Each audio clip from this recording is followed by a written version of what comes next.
আপনারা এর মধ্যে দেখেছেন যে কংগ্রেস কিছুদিন ধরে ডক্টর বি.আর. আম্বেদকর সম্পর্কে নানাভাবে অনেক কিছু বলার চেষ্টা করছেন, কিন্তু আমরা জানি এমন একটা দল, যে দল সবসময় বাবা সাহেব ভীমরাও আম্বেদকরকে অসম্মান, উপহাস এবং অপমান করেছেন। এখন এই দল ডক্টর বি.আর. আম্বেদকরকে নিয়ে উঠে পড়ে লেগেছেন। ভারতীয় জনতা পার্টিকে টার্গেট করে নানা রকম নাটক ওনারা এখন শুরু করেছেন। আমি এই কারণে আপনাদের মাধ্যমে সমস্ত ত্রিপুরাবাসীকে কিছু বলবার জন্য আজকে আপনাদেরকে ডেকেছি। কংগ্রেস দল বরাবরই আম্বেদকর বিরোধী ছিলেন এবং এখনও আছেন। এখন যা করছেন এটা প্রহসন ছাড়ার কিছু না, এটা ভাওতাবাজি করে মানুষকে বিভ্রান্তি করার চেষ্টা করছেন এবং আম্বেদকরজির নামে ওনার যে অধিকার, সেই অধিকারের দাবি করছেন, যেটা ওরা ইতিহাস যদি আমরা ঘাঁটি, আগে কিন্তু আমরা কখনোই দেখিনি যে ওনাকে কীরকমভাবে সম্মান অসম্মান কিভাবে করেছেন, উপহাস কিভাবে করেছেন এবং অপমান কিভাবে করেছেন, সব আমাদের জানা।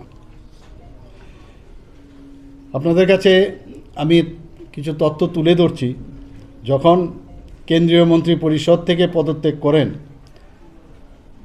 তখন কিন্তু ওনাকে যে সাধারণ হাউসে কোনো রকম কথা বলার সুযোগ দেওয়া হয়নি এবং সাধারণত পদত্যাগের পরে কিন্তু যে সংসদে ভাষণ দেওয়া একটা রীতি রেওয়াজ ছিল তখন, কিন্তু ওনাকে কোনো অবস্থায় ওনাকে এই কংগ্রেস দল ভাষণ দেওয়ার কোনো রকম এই বিষয়ে বক্তব্য রাখার কোনো সুযোগ দেয়নি। যে কারণে পদত্যাগপত্রে বাবা সাহেব আম্বেদকর প্রধানমন্ত্রী জওহরলাল নেহরুর যে তীব্র সমালোচনা করেছিলেন, সেটা কিন্তু কোনো অবস্থায় বাইরে প্রকাশ করতে দেয়নি। কিন্তু আমাদের কাছে উনি কি লিখেছেন আজকে আপনাদের মাধ্যমে আমি কোট করছি, যে বাবা সাহেব ভীমরাও আম্বেদকর কি লিখেছিলেন। I have been wondering whether there is any other parallel in the world to the condition of scheduled caste in India. I cannot find any, and yet why is no relief granted to the scheduled caste? Compare the concern the government shows about safeguarding Muslims. The Prime Minister's attention is devoted to the protection of Muslims only. এখানে prime ministers attention মানে পণ্ডিত জওহরলাল নেহরু, উনার সম্পর্কে বলছেন। I yield to none, not even the Prime Minister, in my desire to give the Muslims of India the utmost protection. But what I want to know is, are Muslims the only people who need protection? ওনার কথাটা হচ্ছে যে যারা schedule caste যারা আছেন তাদের সম্পর্কে তুমি কিছু বলছো না, খালি মুসলিমদের প্রোটেকশনের কথা বলছো, এটা কীরকম কথা? এই যে ওনার যে পদত্যাগপত্রে সেটা উনি দিয়েছেন এবং সেটা কোনো অবস্থায় যাতে প্রকাশ না হয় তার চেষ্টা কিন্তু ত্রুটি ওনারা করেননি। এবং আজকে এই কংগ্রেস দল বাবা সাহেব পদত্যাগপত্র সম্পর্কে এক কথাও কিন্তু রা শব্দও করছেন না, কিন্তু আমরা সেটা আজকে আপনাদের সামনে তুলে ধরলাম যে কিভাবে এই ডক্টর বি.আর. আম্বেদকরকে ওনারা অপমান করেছেন, ওনাকে কিভাবে ওনারা উপহাস করেছেন, কিভাবে অসম্মান করেছেন। যদি সেটা ওই সময়ে প্রকাশ করা হতো তাহলে কি হতো? কেন প্রকাশ করতে দেয়নি? দিলে এই পণ্ডিত জওহরলাল নেহরুর যে ভাবমূর্তি সেটা কিন্তু ম্লান হতো এবং সেই কারণেই কিন্তু সেই কাজটা ওনারা করেছেন। আপনারা সবাই জানেন যে এরকম একজন লিজেন্ড ব্যক্তি, পণ্ডিত ব্যক্তি, ওনাকে কংগ্রেস যতদিন ধরে পাওয়ারে ছিলেন ততদিন একবারও ওনাকে সম্মান দেওয়ার চেষ্টা করেনি, না ভারতরত্ন, না পদ্মভূষণ, না পদ্মশ্রী, কিছুই দেননি ওনাকে। কিন্তু তারা কাকে দিয়েছেন এই কংগ্রেস? যা তার নাম হচ্ছে নারায়ণ সাধুবা কাজরোল করকে, যিনি নাকি এই ডক্টর বি আর আম্বেদকারের এগেনস্টে দাঁড়িয়েছিলেন, এবং যদিও বি আর আম্বেদকর সেখানে হেরেছিলেন, এবং 1970 সালে উনাকে পদ্মভূষণ দিয়ে সম্মানিত করেছেন। ভাবুন, আমাদের ডক্টর বি আর আম্বেদকরকে কোনো রকম পদ্মশ্রী, ভারত রত্ন বা পদ্মভূষণ কিছুই দেননি, কিন্তু কাকে দিয়েছেন? এমন একজন ব্যক্তি যিনি নাকি ইলেকশনে উনার এগেনস্টে দাঁড়িয়েছিলেন, এবং আমাদের কাছে যা মানে ডাটা আছে, জওহরলাল নেহরু নিজেও ওনার ফেভারে সেখানে ক্যাম্পেইনও করেছেন। এবং এতে করে মানে যে তথ্য আমরা পেয়েছি, কংগ্রেস পার্টির যে প্রকৃত রূপটা কিন্তু আমরা দেখতে পাচ্ছি আজকে। আম্বেদকরের প্রতি কংগ্রেস পার্টির যে ঘৃণাপূর্ণ মনোভাব, আমরা ভারতীয় জনতা পার্টি, আমরা আগামী দিনে এই কংগ্রেস দলের যে অন্ধকারের ইতিহাস আমাদের পার্টি, সেগুলো আগামী দিনে সবার সামনে প্রকাশ করবে। কংগ্রেস বাবা সাহেবের জন্য কোনো রকম স্মৃতিসৌধ তৈরি করেননি, আপনারা সবাই জানেন, বা মানে সেখানে স্থাপনের অনুমোদন দেয়নি। উল্টো মাননীয় প্রধানমন্ত্রী শ্রী নরেন্দ্র মোদীজির সরকার আসার পরে ধারাবাহিকভাবে বাবা সাহেবের আদর্শকে অন্তর্ভুক্ত করেছেন, এবং আম্বেদকরের সাথে সম্পর্কিত সমস্ত স্থানগুলোর মধ্যে ওনার যে স্থানগুলোকে পুনরুদ্ধার করেছেন, এবং সেখানে ওনার যে ইতিহাস সেটাকে সামনে রাখার জন্য স্মৃতিসৌধ পর্যন্ত স্থাপন করেছেন। তাতে যে সম্পৃক্ত প্রতিটি স্থানে তার সম্মানে আমরা স্মারক স্থাপন করা হয়েছে। কংগ্রেস দলের উচিত যে তার নেতা এবং জওহরলাল নেহরু বাবা সাহেব আম্বেদকরের প্রতি এই ধরনের অসম্মান যে করেছেন, নিঃশর্ত আমরা ক্ষমা চাই, মানে প্রার্থনা করছি। অবশ্যই নিঃশর্ত ক্ষমা চাইতে হবে। সারা দেশে বিজেপির বিরুদ্ধে সাংবাদিক সম্মেলন করে এখন ওরা নাটক করছে, কিন্তু সেই এই একই কংগ্রেস দল যে সময় জাতির মহান সন্তান বাবা সাহেব ভীমরাও আম্বেদকরকে অপমান করেছে এবং তাকে গণপরিষদের সদস্য, মেম্বার অফ কনস্টিটিউয়েন্ট অ্যাসেম্বলিতে মধ্যে মানে বাধা দিয়েছেন, এখন তারা বাবা সাহেবের প্রতি মানে শ্রদ্ধা দেখানোর ভান করছেন। এখন কংগ্রেস দল 1952 সালে এবং 54 সালে, একটা হচ্ছে লোকসভা নির্বাচন আর একটা উপনির্বাচনে বাবা সাহেবকে কিভাবে পরাজিত করা যায় তার জন্য অনেক চেষ্টা করেছিলেন, এবং পরবর্তী সময়ে উনি যখন আইনমন্ত্রী ছিলেন সেখানে জবরদস্তি ওনাকে প্রেশার করে ওনাকে পদত্যাগ করতে বাধ্য করেন। এই কংগ্রেস দল এখন বাবা সাহেব আম্বেদকরকে কোনোদিনই, আপনারা জানেন যে ভারতরত্ন দেয়নি। কেন্দ্রীয় স্বরাষ্ট্রমন্ত্রী শ্রী অমিত শাহজি সংসদে আলোচনার সময় এই বিষয়টি তুলেও ধরেছিলেন। স্বরাষ্ট্রমন্ত্রী উল্লেখ করেছিলেন যে আপনারা জানেন যে ডক্টর বিসি রায়কে উনি বলেছিলেন বাবা সাহেব যে আম্বেদকর যে পদত্যাগ করেছেন তাতে করে আমাদের কোনো সমস্যা বা তার প্রভাব ফেলবে না। মানে কীরকম মানে ওনার প্রতি তাদের যে মানে ঘৃণা, সেটা কিন্তু আজকে এই কথার মধ্যে আমাদের স্বরাষ্ট্রমন্ত্রীজি অমিত শাহজি সংসদেও সেই বিষয়টা কিন্তু আলোচনা করেছেন। কংগ্রেস দল এত সব অতীতের কথা ভুলে গিয়ে এখন না বুঝার ভান এখন করছেন, নানাভাবে নাটকও করছেন, এবং সারা ভারতবর্ষের মধ্যে প্রেস মিট করে করে মিথ্যা অপপ্রচারও করছেন। আপনারা এর মধ্যে দেখেছেন সংসদে একটা ঘটনা হয়েছে কিছুদিন আগে। সেই সংসদে রাহুল গান্ধীর খুব ঘনিষ্ঠ একজন প্রবীণ কংগ্রেস নেতা উনি কি বলছেন যে রাহুল গান্ধীর বিরুদ্ধে মামলা দায়ের যেটা করা হয়েছিল সেটা নাকি গর্বের বিষয়, এবং বাবা সাহেবের উত্তরাধিকারের সম্মান জানানোর জন্য নাকি তাদের এই লড়াইয়ের একটা অংশ। ভাবুন, কংগ্রেস দলের এই মিথ্যাচার সত্যিই বিস্ময়কর। একদিকে রাহুল গান্ধী ধাক্কা মেরেছেন, যার ফলে আপনারা জানেন যে সাংসদ প্রতাপচন্দ্র সারঙ্গী এবং সাংসদ মুকেশ রাজপুত পড়ে গিয়েছে এবং তাতে আহত হয়েছে এবং মানে তাদেরকে অ্যাডমিশনে নিতে হয়েছে হসপিটালে। এর জন্য রাহুল গান্ধীর বিরুদ্ধে মামলা হয়েছে। তারপরও কংগ্রেস দলের নেতারা কি বলছেন যে এটা আমাদের জন্য একটা গর্বের বিষয়। যখনই একজন মহান নেতা প্রয়াত হন, সাধারণত আমরা কি দেখি, তাদের যে উত্তরাধিকারীর যে সংরক্ষণ করা হয় এবং সেখানে স্মারক সম্মানে স্থাপন করা হয়। কিন্তু কংগ্রেস দল বাবা সাহেব আম্বেদকরের জন্য একটি স্মৃতিসৌধ নির্মাণ করেননি, যেটা আমি একটু আগে আপনাদের সামনে বললাম। কিন্তু মধ্যপ্রদেশের বিজেপির মুখ্যমন্ত্রী শ্রী সুন্দরলাল পাটোয়ারের আমলে বাবা সাহেবের জন্মস্থানে একটি স্মৃতিসৌধ নির্মাণ করা হয়েছিল, যা প্রয়াত অটল বিহারী বাজপেয়ীজি উদ্বোধন করেছিলেন। প্রাক্তন প্রধানমন্ত্রী চন্দ্রশেখরজিও দিল্লিতে আম্বেদকর কেন্দ্রের জন্য একটি জমিও উনি অনুমোদন করেছিলেন। কিন্তু কংগ্রেস দল সেখানেও কিন্তু এই বাবা সাহেব আম্বেদকরের যে ওখানে কোনো কিছু করা সেটা বাধা দেওয়া হয়। কিন্তু পরবর্তী সময় মাননীয় প্রধানমন্ত্রী নরেন্দ্র মোদীজি আসার পর আম্বেদকর কেন্দ্রের নির্মাণ সম্পূর্ণ হয়।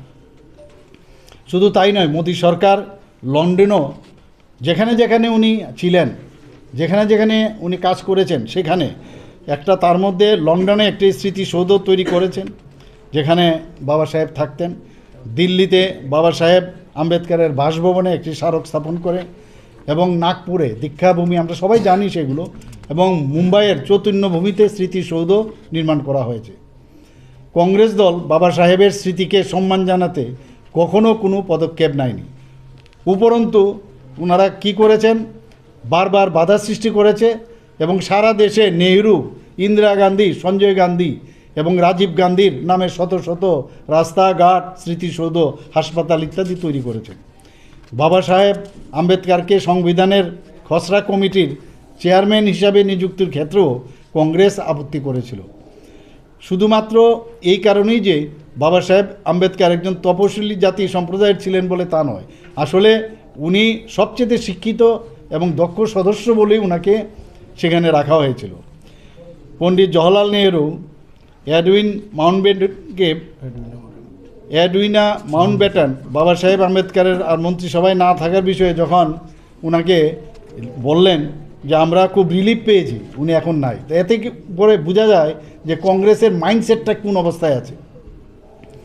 এমন মানসিকতা ও ইতিহাসের অধিকারী একটি দল এখন বাবা সাহেব আম্বেদকরকে সম্মান করার দাবি করছে। এই ভণ্ডামি বন্ধ করতে হবে।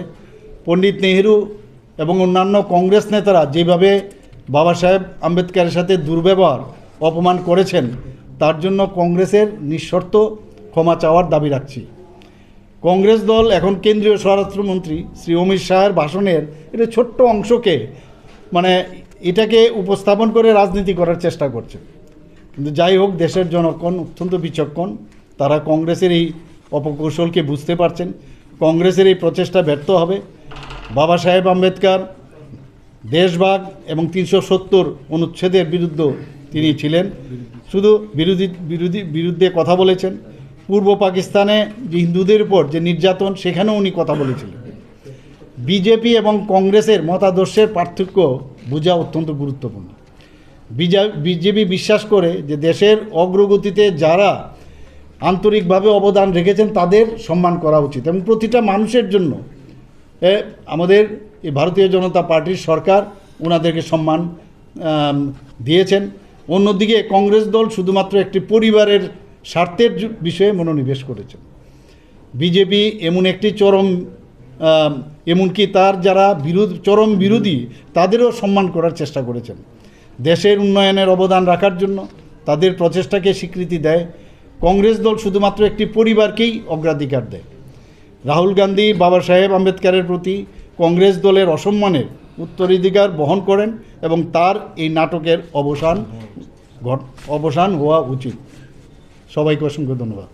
আমাদের যে কার্যক্রম, তো এইভাবে আমরা আজকে যে সাংবাদিক সম্মেলন করলাম সেটাই কিন্তু একটা কার্যক্রমের মধ্যেই পড়ে। পরবর্তী সময়ে আমরা চিন্তা করব। এখন পর্যন্ত আমরা কার্যক্রমের কোনো নির্দিষ্ট আমরা কার্যক্রম নেইনি। দ্বিতীয় যে প্রশ্নটা, সভাপতি প্রদেশ কংগ্রেসের যে চিঠি লিখেছেন, আমি নিউজ পেপারে দেখেছি, সেই বিষয়ে আমি ওনাকে বলবো বা আপনাদের মাধ্যমে ওনাদেরকে জানাতে চাই যে ত্রিপুরার ইতিহাসে এত বড় একটা মানে নর্থ ইস্ট কাউন্সিলে একটা অধিবেশন এখানে হয়ে গেল। সমস্ত এই অষ্টলক্ষ্মীর সমস্ত রাজ্যপাল এবং আমাদের মুখ্যমন্ত্রী এবং মন্ত্রীরা যারা এসেছিলেন, ওনারা এসে ত্রিপুরাকে বুঝতে শিখেছেন, বুঝতে পেরেছেন। আমাদের ত্রিপুরা সম্পর্কে অনেকেরই ধ্যান ধারণা কিছুই ছিল না, কিন্তু এটা কি লাভ নয়? তো লাভ।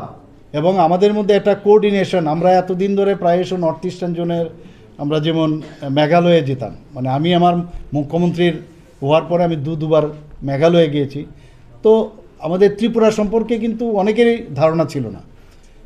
তো এতগুলো রিপ্রেজেন্টেটিভ এখানে এসছেন, আসার পরে ত্রিপুরা সম্পর্কে ওনারা বুঝতে পারলেন, আমাদের ত্রিপুরাতে যে আগর সম্পর্কে জানতে পারলেন, আমাদের ত্রিপুরাতে বাঁশ শিল্পের সম্পর্কে জানতে পারলেন, আমাদের এখানে রাস্তাঘাট সম্পর্কে জানতে পারলেন, ট্যুরিজম সম্পর্কে জানতে পারলেন। তো এটা লাভ হলো না আমাদের সব দিক দিয়ে? তো এখানে শুধু তাই নয়, ন্যাসাক যেটা এখানে স্পেস অ্যাপ্লিকেশনের সেই বিষয়ে এখানে আলোচনা হয়েছে, ব্যাংকার্স যেটা সম্মেলন হয়েছে, সারা ভারতবর্ষের থেকে সমস্ত ব্যাংকাররা এসছেন এখানে, ইসরোর থেকে, ইসরোর যে মেইন চেয়ারম্যান উনি এখানে এসছেন। তো ত্রিপুরাকে দেখেছেন, এটা তো আমাদের লাভ, বিরাট লাভ আমাদের। এবং আগামী দিন আমরা ত্রিপুরাকে নিয়ে আমরা সবসময় যেটা গর্ব করি যে এক ত্রিপুরা শ্রেষ্ঠ ত্রিপুরা, এবং ত্রিপুরাতে অনেক সম্পদ কিন্তু মানে আছে। আপনারা দেখেছেন এইবার এই ব্রুরিয়াং শরণার্থীতে, আপনারা ভাবুন, মানে কাগজপত্রে তো দিল্লিতে অনেক কিছুই লেখে, 500 কোটি টাকা দেওয়া হয়েছে তাদের ব্রু সেটেলমেন্টের জন্য, কিন্তু এখন গিয়ে প্রায় 800 কোটি টাকার উপরে দেওয়া হচ্ছে। 12 জায়গায় সেটেলমেন্ট হয়েছে, কিন্তু এত বড় একজন নেতা, এত বড় একজন লিডার, আমাদের মাননীয় গৃহমন্ত্রীজি নিজে এসে সেখানে সার জমিনে দেখলেন আঙ্গনবাড়ি ঠিক আছে কিনা, রাস্তাঘাট ঠিক আছে কিনা, ঘর ঠিক আছে কিনা, গ্যাস লাইন দেওয়া হয়েছে কিনা, এখানে পিআরটিসি দেওয়া হয়ে গেছে না, সব কিছু দেখলেন। তো এটা আমাদের লাভ হলো না যে আমরা ইমপ্লিমেন্টেশনের ক্ষেত্রেও যারা আজকে প্রায় 23 বছর ধরে ব্রু শরণার্থীদের জন্য কোনোদিন কেউ চিন্তা করেনি, না সিপিএম করেছে না কংগ্রেস করেছে, সেই জায়গায় ভারতীয় জনতা পার্টির সরকার, মাননীয় প্রধানমন্ত্রী নরেন্দ্র মোদীজি চিন্তা করেছেন, আমাদের মাননীয় গৃহমন্ত্রীজি চিন্তা করেছেন। শুধু চিন্তা না, এসে একদম মানে সার জমিনে ঘর ওখানে গিয়ে দেখেছেন। তো এইগুলো আমাদের লাভ হলো না? আর এতগুলো লোক এলো এখানে, আর এতগুলো আমাদের মানে ডেভেলপমেন্টের ফিউচার আমাদের তো আরও উন্মুক্ত হলো।